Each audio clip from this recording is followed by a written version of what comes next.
Hello, and welcome back once again to the Sage's Library. I'm, as always, your intrepid sage, Trevor DeVal. Thank you so much for joining me here today. And if you do want to help support the channel, please do consider hitting like or subscribe or joining us on the YouTube channel memberships or over on Patreon. Today, we are going to be talking about one of my favorite settings of all time. That's right, it's a setting. It's not actually a game system. It is a system-neutral setting, and that setting is Harn, or Harn World to some people. This is the original box set released way back in 1982.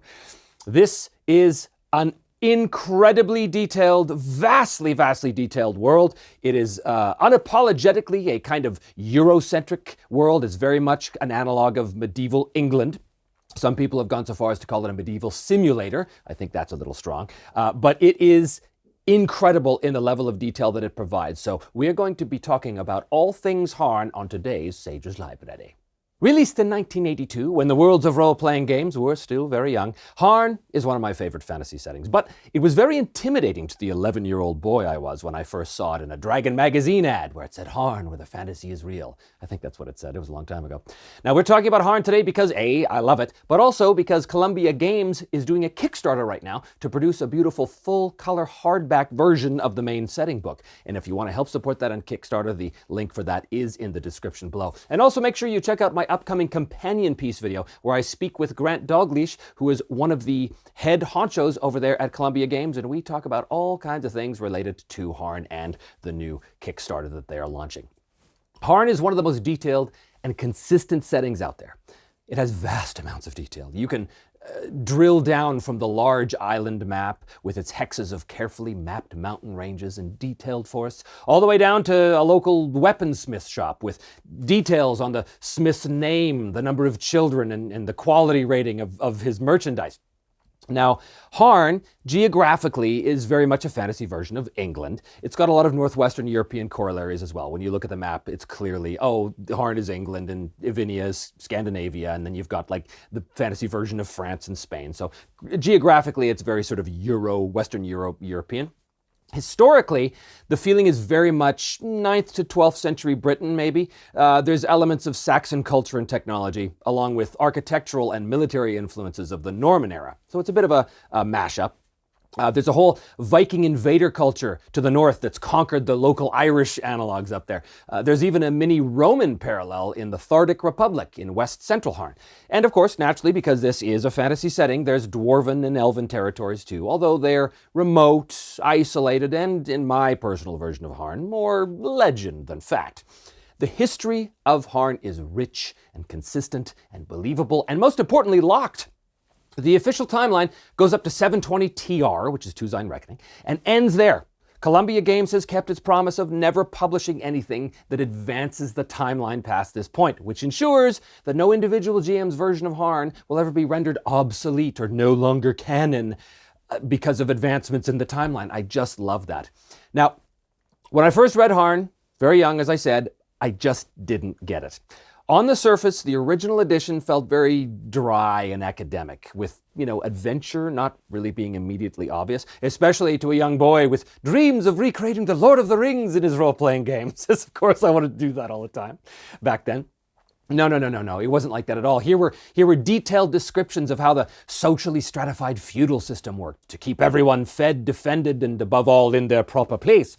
And long genealogies of obscure, strangely named noble houses and royal lineages going back centuries of Harnic time. Here too were long lists of guilds that covered the making and distribution of everything from horseshoes to wagons to textiles and dyes.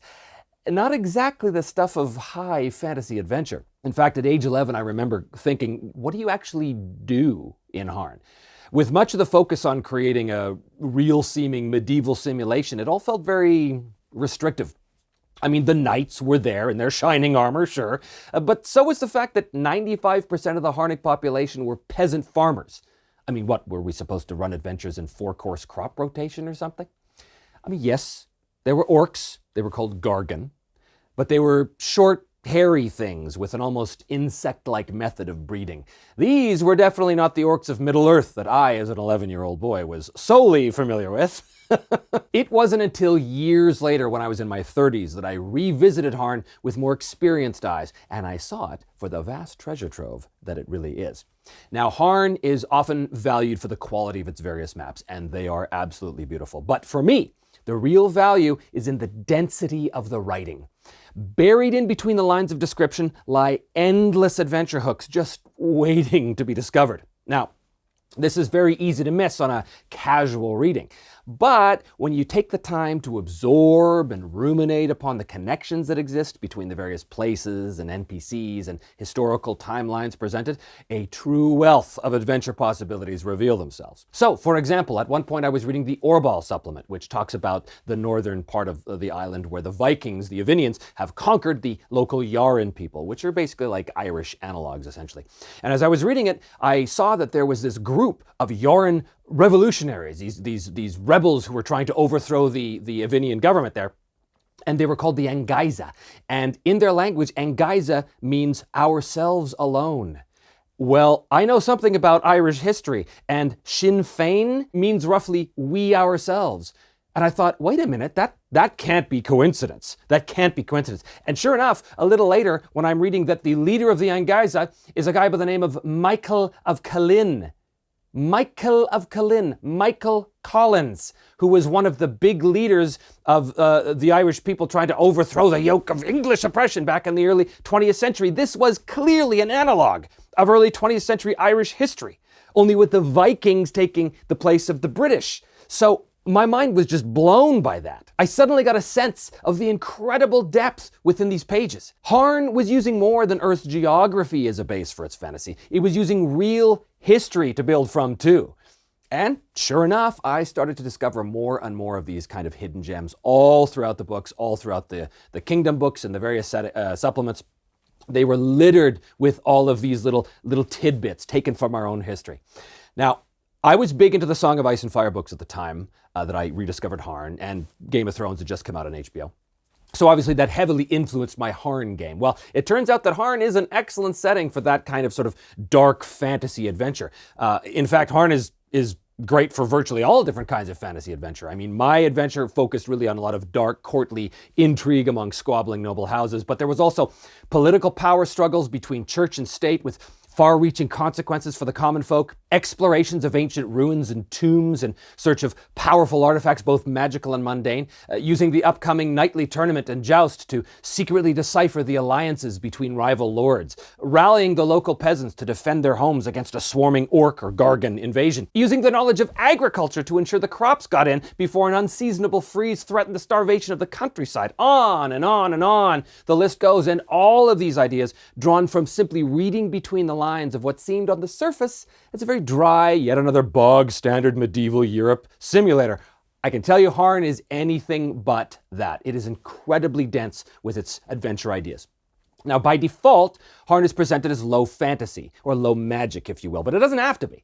It presents itself to be easily altered into anything the GM wants it to be. It offers high fantasy alternatives in the setting that, if you don't want to use, can be made mere rumors and legends. So, for example, you have the option to include whatever crazy monsters you want roaming around the world. And if so, there is a reason for it. And that's the thing I love about Harn. There's always a reason for everything. And in this case, there's a god named Ilvir who is said to reside on Harn itself, and he creates and releases his children into the world. Now, for me, I was a very low magic, low fantasy kind of GM when it came to Harn, so I always kept this bit very ambiguous. I mean, yes, they were dangerous creatures in the wild, but it was never established that they were literal creations of a literal god living on Harn. Ilvir's presence was always assumed to be metaphorical, although his clawed and fanged creations were certainly real enough. But the point was, you had the option. If you wanted a literal god on the island, you could have it. And if you didn't, you could have that too. Now, if you're a lover of the classic British, European-inspired fantasy settings, Harn can be very versatile. It can facilitate whatever brand of fantasy you have in mind. You could do an entire dwarven campaign set in the mountain fastness of Azadmir, or play from the perspective of Solori barbarians being driven to extinction by a genocidal paladin order, or join the Yaran resistance against the Viking conquerors in the north of Orbal. Pick a side in the Kaldorian succession crisis and win a bloody civil war, or prevent one.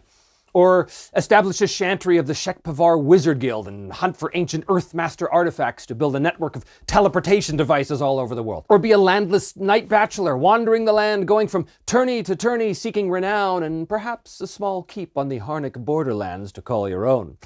Or, you could play as a peasant farmer and a small fief, rolling on various agricultural skills to get the best yields from the barley crop that year. I mean, when I said Harn could do any kind of fantasy, it can do any kind of fantasy, including very mundane simulationist fantasy if you want, adventures in agriculture if you want.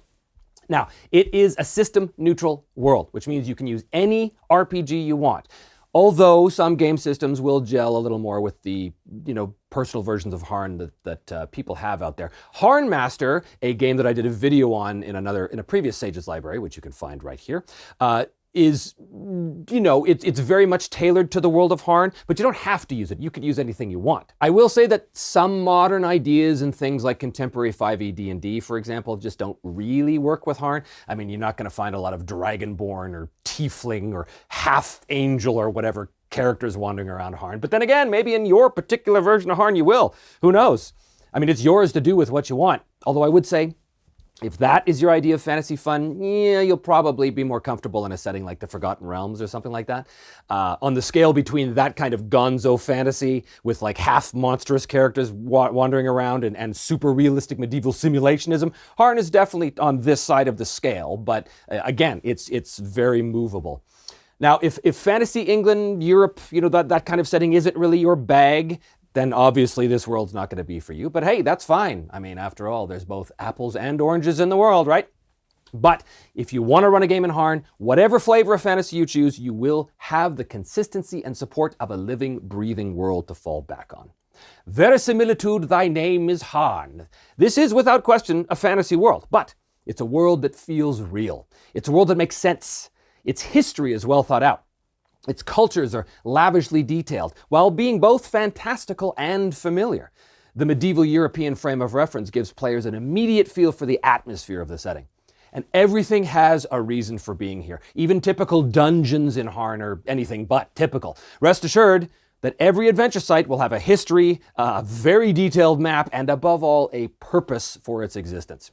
Harn remains one of my absolute favorite game settings, and it will always have an honored place upon the shelves of the Sages Library. Thank you for joining me here today, and make sure you check out the Kickstarter in the description below if you want to help out Columbia Games get the new hardcover version of Harn to market, and also check out my companion video piece interviewing Grant Dalglish as well, coming out soon. Thanks as always for joining me here on the Sages Library, and again, if you want to help support the channel, please do hit like and subscribe, or join us on the YouTube channel membership or over on Patreon, or check out our website, memyselfandI.com, to buy some handmade merchandise done right here in the studio. Thank you so much for joining me, and we will see you on the next episode of the Sages Library.